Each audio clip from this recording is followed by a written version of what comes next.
మా అబ్బాయి నాకు ఆధారం అండి, అబ్బాయి తెస్తేనే నేను పోషింపబడుతున్నాను. ఇలాగ మీకు ఆధారాలు ఉండవచ్చు.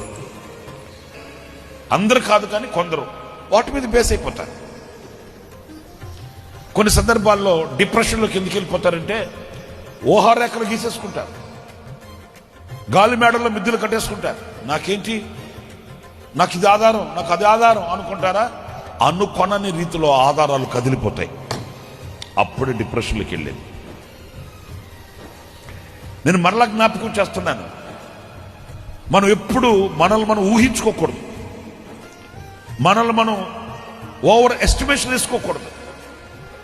ఏదైనా ఉంటే దేవుని కృప తప్ప వేరొక్కటి లేదు అని మనం స్థిరపరచుకోవడం తప్ప ఏ విషయంలో మనం ఇంత అంత అనే గాలి మేడల్లో మిద్దెలు కట్టడం మనం నేర్చుకోకూడదు. అది మనకు మంచిది కాదు.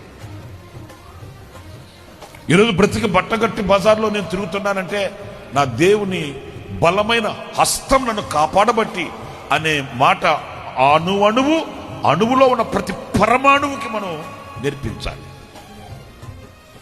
అతిశయించడానికి మన దగ్గర ఏమీ కూడా లేదు, గర్వించడానికి మన దగ్గర ఏమీ కూడా లేదు, అహంకారంతో తల ఊపడానికి మన దగ్గర ఏమీ లేదు. ఏదైనా ఇస్తే, ఏదైనా ఉంటే దేవుని కృప తప్ప, దేవుని కృప చేత తప్ప వేరొక ఆధారం మనకు లేదు. మనం పాడుకుంటాము, మన ఆత్మీయ తండ్రి దేవజన్ లేసన్న గారు కూడా ఆయన అనర్గళంగా పాడేవాడు, నా ఆధారమై ఉన్న యేసయ్య, కృతజ్ఞుడినై జీవితం అంతా సాక్షిగా ఉంటుంది. ఆ కృతజ్ఞత భావంతో బ్రతకడమే మనం నేర్చుకోవాలి.